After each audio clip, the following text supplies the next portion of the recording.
kasus tentang zakat fitrah ini adalah kasus yang hampir berulang setiap tahunnya. Jadi kebetulan kita juga pernah ada penyuluhan zakat bersama juga dengan Baznas, Badan Amil Zakat Nasional. Dan dari situ kita memang benar-benar ngerti fakta-fakta yang terjadi di antara panitia zakat saat ini.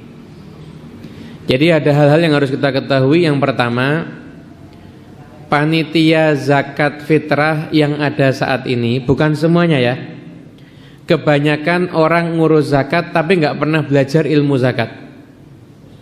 Itu fakta yang pertama. Yang kedua, mereka salah paham menganggap diri mereka amil, sehingga mereka kadang ngambil bagian untuk pribadi mereka. Padahal yang namanya amil itu ditunjuk oleh pemerintah yang sah. Dan Badan Amil Zakat Nasional tidak mengurus zakat fitrah. Jadi tidak ada panitia zakat yang amil, nggak ada. Yang ada hanya panitia statusnya dan merupakan wakil dari si pemberi zakat. Nah, apa beda panitia sama amil? Beda. Bedanya begini.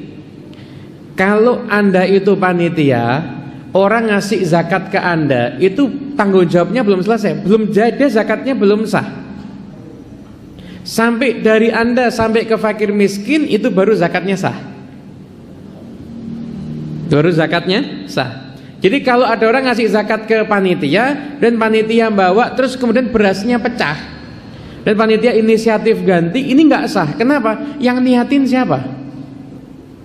Yang niatin beras ini siapa?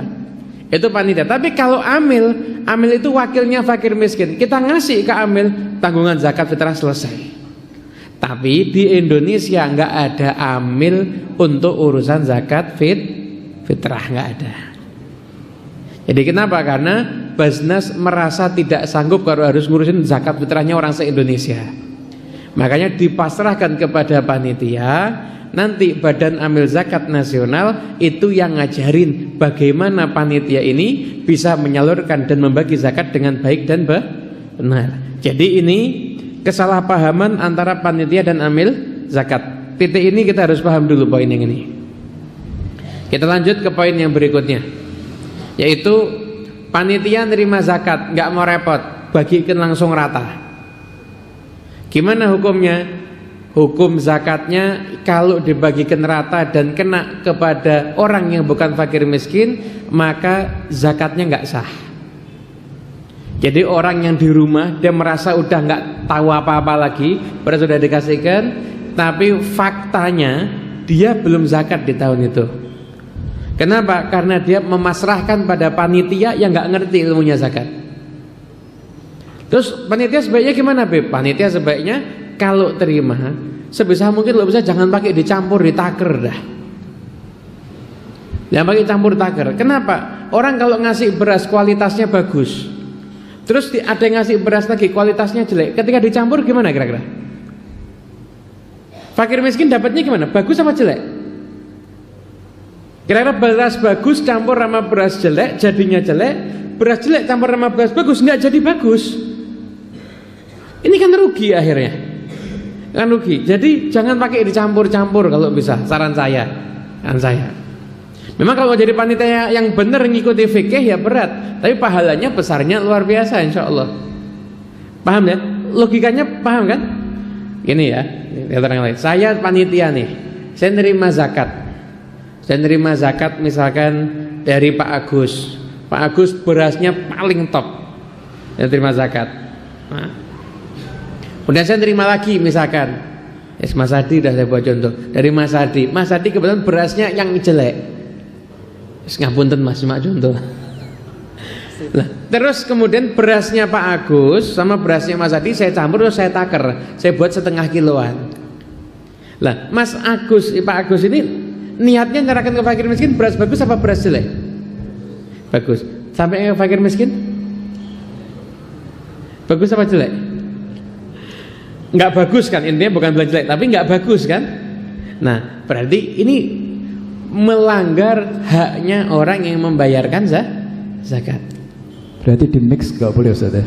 Di mix up. Sebisa mungkin kalau tidak darurat jangan. Dan saya rasa nggak ada daruratnya. Jadi ya jangan aja. Jangan aja. Itu yang pertama ya, paham ya? Kemudian yang kedua, panitia nggak mau repot. Busa kutu kampung mampu bisa bagi rata semuanya. Warga kasih 3 kilo, takmirnya kasih 5 kilo. Padahal takmirnya mobilnya di rumahnya ada 2. Yang satu lagi takmirnya rumahnya 2. Satu lagi takmirnya istrinya 2 misalkan. Ya, orang mampu semuanya ini takmirnya. Tapi jatahnya 5 kilo. Yang masyarakat yang nggak mampu jatahnya cuma 3 kilo. Itu namanya takmir zalim. Panitia zalim itu namanya. Gak boleh. Terus gimana? Zakat itu ada 8 sasaran yang ada di surat At-Taubah ayat 60. Dari 8 sasaran ini saat ini yang ada di sekitar kita yang paling lazim ada 2 golongan. Yang pertama fuqara, yang kedua masakin. Siapa sih orang fuqara fakir ini siapa?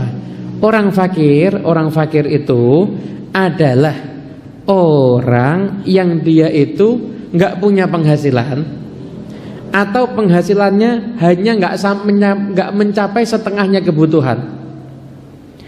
Kalau penghasilannya dia mungkin kebutuhan 1 juta, penghasilan cuma 300.000, ini fakir.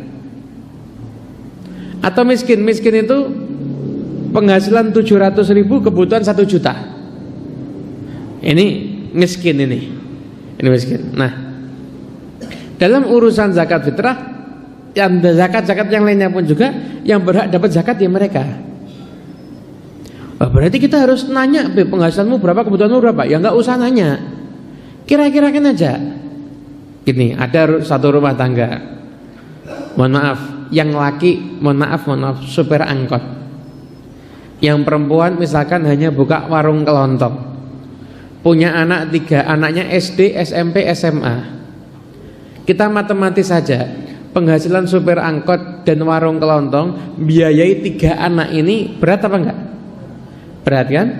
Sekalipun mungkin karena orangnya sulit mungkin sering dapat rezeki yang tidak terduga-duga, tapi kasat matanya matematisnya penghasilan dia dengan kebutuhan dia itu lebih banyak kebutuhan dia. Maka orang ini adalah fakir miskin. Akhirnya ada fakir atau miskin. Kasihkan beras ke sana. Lah kalau anda misalkan Anda rumongso merasa diri Anda mampu, kok terus Anda terima ada yang ngasih beras, Anda bilang begini, beras saya terima, tapi nanti saya salurkan kepada fakir miskin karena saya termasuk orang mampu. Mungkin aja.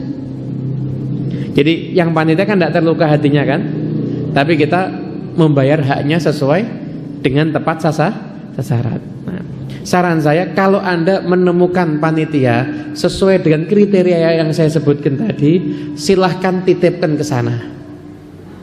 Kalau Anda nemu panitia sesuai dengan kriteria yang saya sebutkan tadi, paham kan tadi kriterianya? Anda nemu panitia yang kayak begitu, titipkan zakat fitrah Anda di sana, insya Allah ngerti ini panitianya. Tapi kalau panitia Anda tidak sesuai dengan kriteria yang saya sebutkan tadi, maka tolong panitia jangan pernah Anda tolak. Kasih uang aja untuk sedekah, atau Anda kasih beras sedekah. Nah, yang fitrah yang punya Anda sendiri, Anda bawa itu fitrah. Setelah Anda niati, punya istri Anda niati, langsung Anda serahkan ke rumahnya fakir miskin, jauh lebih afdal itu. Anda serahkan Anda ke rumahnya fakir miskin. Atau kalau Anda sibuk, Anda titipkan ke orang yang dia itu akan nyampaikan amanat ini ke rumahnya fakir miskin. Tapi jangan lihat panitia, perseorangan saja. Fulan zakat ini orang udah ngerti, titipkan ke dia zakat, tidak ada masalah.